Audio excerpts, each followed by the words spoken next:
DLCs, and they forgot to, you know, have the DLC IDs approved by Apple.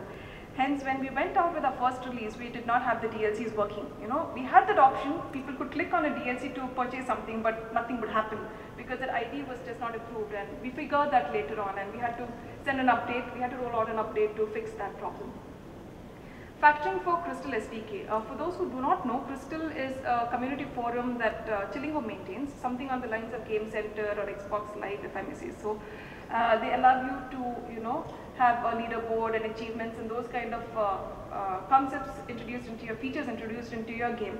And we were new to the Crystal SDK, so we had to factor for that learning time as well. We had to understand that SDK and then implement it, and then, you know, it went through that whole route again.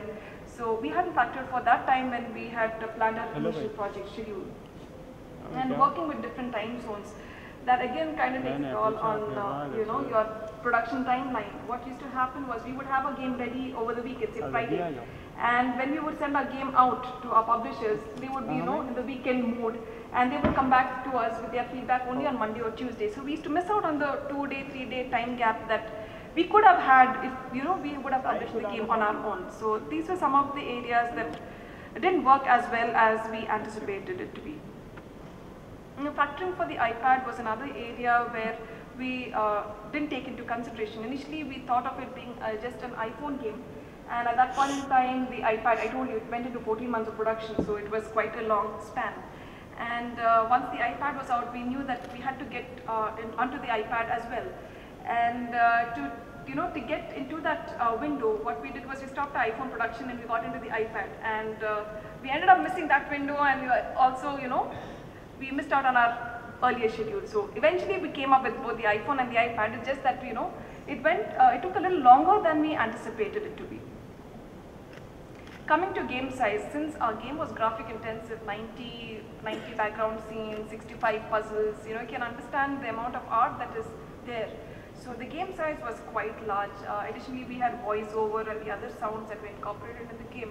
And the iPhone version of the game was coming up to around 250 MB, which was not really acceptable for an iPhone game. Likewise, the iPad size was coming to around 400 MB. They were really overshooting the rest of the iPad, you know, titles.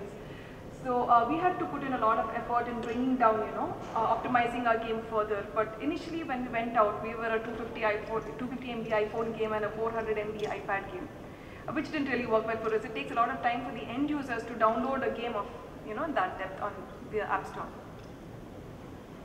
So that's just to give you a gist of a couple of takeaways from our experience of working on the Gem and Prime Mysteries. Just to wrap up, I have a few pointers that might help you in the near future. First of all, plan well in advance. I know this is quite a generic statement, but from our experience of working with the Gem and Prime Mysteries, we knew that it was going to be a graphic intensive game. So art and conceptualization takes a lot of your time, takes the bulk of your production time. So plan for that well in advance, you know, and try to, I mean, like I said, the issue we faced was we had just one chapter ready, and then we had to subsequently rush up with our, you know, artwork and the creative aspects of the game in course of the development phase. So you might want to plan it, you know, in a better way and plan for all your artwork prior to getting into the development phase. Publishing goals, like I said, having a publisher, external publisher, has both its advantages as well as its disadvantages. So you might want to think of what is the best way, the best decision to go ahead with. You know, do you want to have the entire game as being your IP, your license, or do you want to share the job of, you know, having it marketed by an external person? You have to shell out a little bit of money, definitely, but I guess it would help you in the long run. So you might want to take a decision on what suits well for you. Price the game right. Again, a very generic statement. You wouldn't know what is the right price to go ahead with your game, but if you understand the App Store model, there are cases where the 0.99 the pricing factor works right, and for the rest 9.99 or a much higher price also works well. So you might have to decide what is best for your game. Introduce social element into your game. This is one aspect that I didn't touch upon when I was giving you the when I was running through the previous slides, but we did introduce a couple of social elements into the game. We had a Twitter, Facebook integration. Of course, we had the Crystal SDK. It really works wonders for your game. For one, it helps newbies identify your game. When you post something, an achievement on your Facebook wall, or when you post your score on Twitter, or you tweet it on Twitter, there is somebody else who doesn't even know that your game exists. He would see that post and he might be interested in buying that title. So it might help having introducing a social element into your game. Make provision for cross marketing. This is one aspect that we worked on. We have released around 10 titles or more on the iPhone and iPad, and for every title that we have, we make sure that we have a branding and the rest of the titles created by 99 Games. So there might be a time where somebody just runs through that and says, okay, I like this title from 99 Games. Maybe they do other titles well, so I might want to buy another title from this company.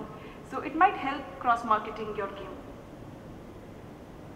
Get your game beta tested externally. I'm not sure of how many of you make this a practice, but it definitely worked wonders for us, and I'm sure it will help you get a different perspective. When you are designing a game, you are just in that mode and you might overlook a couple of things that is very obvious to somebody else but not to you.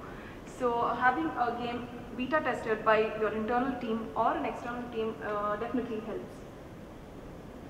Allow end users to earn bragging rights. So if you introduce elements like trophies and achievements and all those kind of things, it adds the kind of viral element, and moreover it also increases the shelf life of your game. There are some users who just appreciate the fact that they can play the game over and over again just to get a higher score, to beat their previous score, or to get an achievement. Might not be as applicable to one section of users, but I'm sure there is one market or one segment of users who really appreciate having achievements and trophies introduced into your game. Optimize your game and keep an eye on the game size. So when we created our game, we were just focusing on having beautiful art, amazing sound, and we did not take into consideration the size of the game, and the developers had a hard time trying to optimize the game and cutting short on the size. So that is one area you might want to focus on, because if you're looking at the App Store model, games which run around in the 20 MB, within the 20 MB size limit, you can download that game over the cellular network. But if a game runs over that, you have to download the game, over a network and then sync it to your iPod. So I'm not sure if users, users have that kind of patience to download the game. Lastly, put in your best into the game. So all said and done, it works well when you have passion, you appreciate what you're doing, and you put in your best. Yeah. So that's what it is like. That was our experience of working on the Gem and Crime Mysteries, and I hope you would visit us at 99games.in.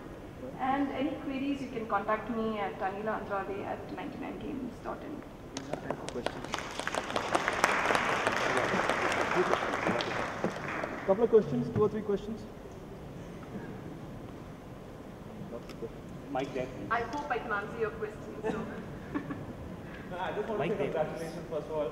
I was really happy to see actually one of the entries of last year's Super Pitch come out and do so well. And I played the game and I really enjoyed the game. So that is another reason why I thought it was apt to have this session.